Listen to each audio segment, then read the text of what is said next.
Hi, and welcome to Life is Good Today. Did you ever hear the saying, if you don't have something nice to say, don't say anything at all? I have to admit, I never lived by that rule. I always thought it was important that I have my voice. When I grew up as a kid, my dad drank a lot. When he came home, my mom tried to avoid conflict, so we all learned to be quiet. So Dad would go to bed or go back to the bar. Went to Vietnam when I was 20, and when I come back, everybody said that the guys who went were wrong, or maybe killers or whatever they said at the time. And so, yeah, that formed a lot of my attitude. And my attitude was that if things were said to me or I was told I was a certain thing, I was going to have a voice. And that's really important to me. And so, in some areas, uh, if you don't have something nice to say, don't say anything at all. Then, if there's a problem and you don't address it, it becomes a bigger problem, or you become part of the problem.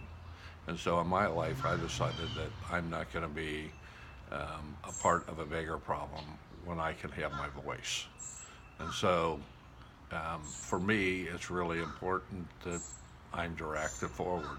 And that's true in my relationships or when I look at the world as a whole.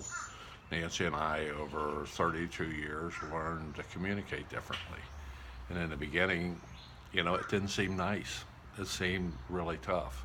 Now we can have really tough conversations, and it isn't taken as not being nice, it's being taken as direct.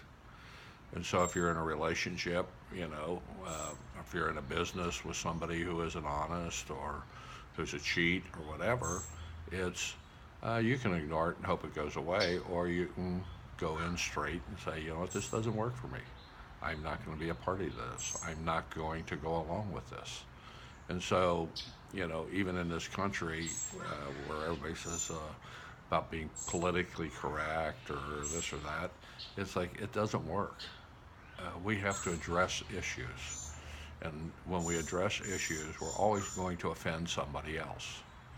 They're always going to say we aren't being nice about it or whatever that is. Now, I believe there is a way to say it that isn't so offensive.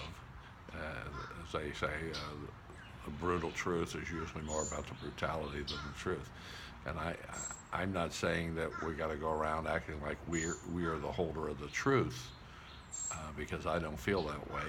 But what I feel like is I have values, and I'm going to express my values. And if that offends someone, then so be it. But it's important that I express my values. So even when I don't have something nice to say, I'm going to say it anyway. That doesn't mean I have to say it in a mean way, but I'm going to say it. I'm going to have my voice. The greatest gift God gave me is to have my voice. Because if I don't, I'm going to internalize it, and then it's going to come out in passive aggressive or judgmental ways. And I would much rather be straight up and chance somebody not liking what I have to say than me being a charlatan, hiding it inside and being judgmental and walking around in life. So that's the word of today. If I don't have anything nice to say, go ahead and say it anyway. And I hope you have a great day. This life is good today, and I'll be talking to you soon. Bye bye.